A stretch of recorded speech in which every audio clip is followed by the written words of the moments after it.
ठीक है, देखिए इसी विषय का भाग नंबर 3। ठीक है, चलिए, यह उपनिषद का वचन है, जब शुद्ध मन युक्त 5 ज्ञानेंद्रियें जीव के साथ रहती हैं और बुद्धि का निश्चय स्थिर होता है तो उसको परम गति अर्थात मोक्ष कहते हैं। अभी जो है ऐसा नहीं है गंगा जी नहाया मुक्ति हो जाएगी या कहीं और चले जाओ मुक्ति हो जाएगी। ये सब सारा तीर्थ तो हमारे रहे हैं, विद्वान तो रहे हैं, ऋषि मुनि तो रहे हैं, लेकिन गंगा के जल या और से मुक्ति नहीं हो सकती। मुक्ति मिलेगी तुम्हें कर्मों से मिलेगी। तो यहाँ ऋषि कहते हैं कि जब बुद्धि का निश्चय हो जाता है और ज्ञानेंद्रिय जीव के साथ रहती हैं और जब ये लगता है कि वास्तव में मैं कोई पाप नहीं कर रहा और बिल्कुल आत्मा की क्षण में परमात्मा की क्षण में आत्मा जब रहता है, उसके गुण कर्म स्वभाव का तो पता लग जाता है कि तू मुक्ति की तरफ जा रहा है या भोग योनियों की तरफ जा रहा है। तो कहते हैं जो परमात्मा सर्व पाप जरा कहते हैं बुढ़ापे को, मृत्यु शोक सुधा पिपासा से रहित सत्य काम सत्य संकल्प है, उसकी खोज और उसी की जानने की इच्छा करनी चाहिए। देखिए मैं एक बात बताऊं, आज बहुत बड़ा जो है विज्ञान बढ़ता जा रहा है।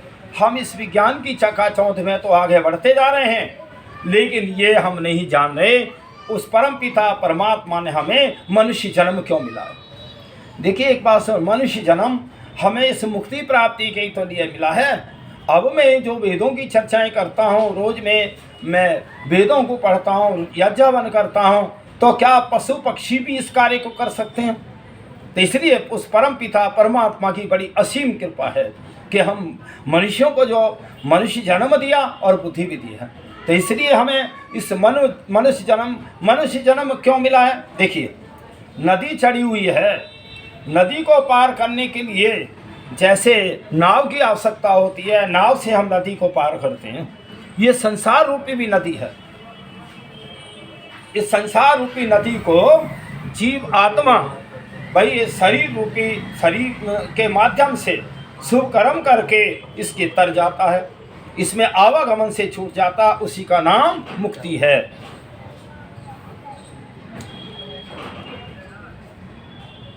जिस परमात्मा के संबंध से मुक्त जीव सब लोगों और सब कामों को प्राप्त होता है, जो परमात्मा को जान के भोग मोक्ष और साधन और अपने को शुद्ध करना जानता है, सो वह मुक्ति को प्राप्त जीव शुद्ध दिव्य नेत्र शुद्ध मन से कामों को देखता प्राप्त होता हुआ स्मरण करता है।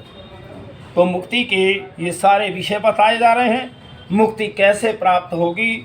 मुक्ति कोई किसी के आशीर्वाद से नहीं हो सकती प्राप्त, कि कोई बाबा आशीर्वाद दे दे तेरी मुक्ति होगी, नहीं हो सकती। मुक्ति तो मेरे कर्मों से ही होगी, कोई मुक्ति में और सहायक नहीं हो सकता, केवल मेरे कर्म ही होंगे।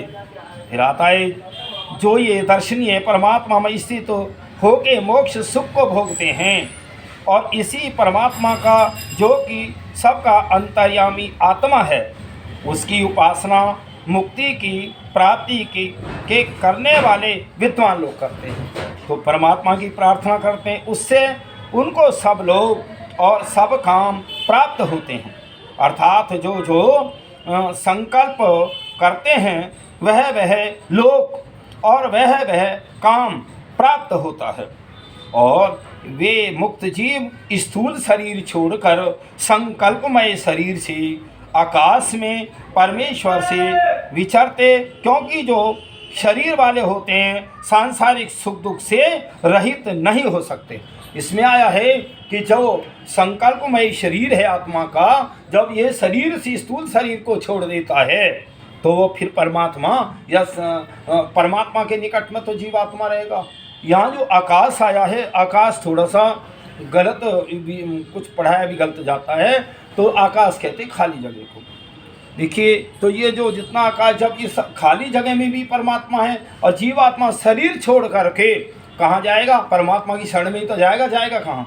और परमात्मा में देखिए मैं भी बता रहा था, परमात्मा में 3 गुण हैं, सत्य और चित्त और आनंद। मैं एक आत्मा हूँ आत्मा में दो गुण है, सत्य है और चित्त है। ये संसार है, प्रकृति है, जिसकी रात दिन दौड़ में हम घूम रहे हैं, उसमें भी तीन गुण हैं। उसमें है सतोगुण, रजोगुण और तमोगुण। और देखिए एक ही दृष्टांत देता हूँ प्रकृति का। मैं अभी मैं यज्ञ कर रहा था तो बहुत सुंदर सुंदर वो जो सामग्री डाला, बड़ी खुशबू आ रही। पड़ोसी भी सोच रहे हैं कि बहुत अच्छी सामग्री है, बहुत अच्छी खुशबू आ रही है।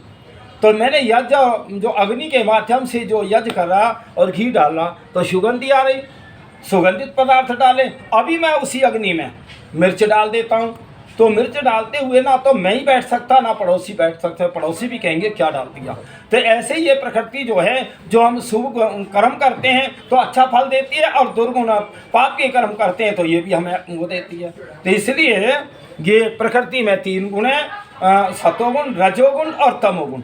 मैं एक आत्मा हूँ, मेरे में दो गुण है, सत्य और चित्त। परमात्मा में तीन गुण है, सत्य और चित्त और आनंद। देखिए मनुष्य क्यों भटक रहा है, मैं थोड़ा उसका बताता हूँ कि मनुष्य इसलिए भटक रहा है, ये आनंद की तलाश में रहता है। कैसे कि अभी भूख लग रही है, मुझे बहुत भूख लग रही है, और कहीं मान लीजिए मुझे अच्छा पदार्थ मिल गया, हलवाई मिला, बढ़िया हलवा खाओ, खाया, बहुत अच्छा लगा, भूख की समाप्त हुई, फिर बोला और खाओ और खाओ और खाए, उसी हलवे से उल्टी आने लगेगी। ये प्रकृति बैक भी मारती है। लेकिन परमात्मा का जो आनंद है, जब जीवात्मा को मिलता है तो वो ऐसा अनुभव करता है तू सारे विश्व में एक ऊंचे शिखर पे है, और कभी उसके आनंद से जीवात्मा उबता नहीं है। ये मैं परमात्मा के मुक्ति का और परमात्मा के दर्शन की बात कह रहा हूँ।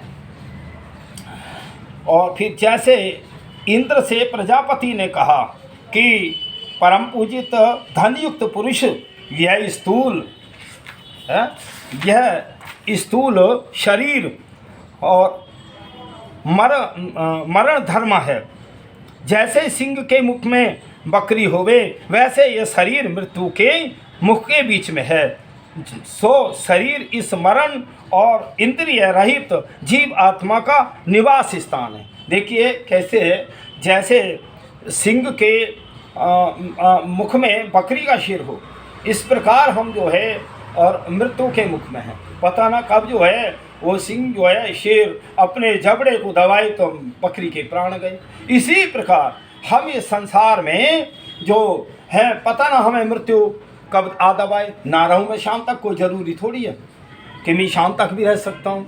लेकिन ऐसे ही कुछ लोग ऐसे हैं, अब मैं उन्हें कहूँ तो क्या, जो बहुत लंबी लंबी वो घोषणाएं करते हैं कि कल ये हो जाएगा, तेरे जीवन का ये हो जाएगा, तेरा वो हो जाएगा। ऐसा भविष्यवाणी कल की कोई नहीं कर सकता। तो देखिए कोई दुनिया में ऐसा पैदा नहीं हुआ जो कल के भविष्य को बता सके। ये सब अज्ञानता है। तो चलिए मैं अब मुक्ति विषय पर चल रहा हूँ। तो ये जीवात्मा जो है मर धर्म शरीर में है, इसीलिए यह जीव सुख और दुख से सदा ग्रस्त रहता है। सुख दुख क्यों आते हैं कि शरीर ही मरण धर्मा है, इसमें सुख दुख आते रहते हैं। कभी मुझे जाड़ा लग गया, कभी मुझे गर्मी लग गई, कभी मैं बरसात में भीग गया, शरीर फिर दुख देने लगा मुझे। तो इसीलिए इस संसार के लोगों, फिर ये शरीर हमारा क्या हुआ, ये शरीर केवल जीवात्मा का साधन है, कर्म करने का साधन है, और ये संसार भी साधन मात्र है। बस ये विचार के करो, तुम्हारा जीवन सफल हो जाएगा। इसीलिए यह जीव सुख और दुख से सदा ग्रस्त रहता है, क्योंकि शरीर सहित जीव की सांसारिक प्रसन्नता की निवृत्ति होती ही है, और जो शरीर रहित मुक्त जीवात्मा ब्रह्म में रहता है, उसको सांसारिक सुख दुख का स्पर्श भी नहीं रहता। फिर सुख दुख का स्पर्श किसको हुआ, शरीर को हुआ। शरीर के माध्यम से होता आत्मा को भी रहा है, लेकिन वो शरीर के माध्यम से आत्मा कष्ट भोग रहा है। जब शरीर में आत्मा ना रहेगी और शरीर मुक्ति हो जाएगा, आत्मा जीवात्मा मुक्ति में चली जाएगी, शरीर छूट गया तो दुख है कहाँ। सुखी सुख तो है, परमात्मा की शरण में आनंद ही आनंद है, इसका नाम मुक्ति है। तो रहता है जीव मुक्ति को प्राप्त होकर पुनः जन्म मरण स्वरूप दुख में कभी आते हैं व नहीं। फिर यह प्रश्न आया है कि जो मुक्ति में जो आत्मा चली गई वो क्या फिर दोबारा से आती है या नहीं। तो इस पे भी हम फिर विचार देते हैं और चलें कि और कोई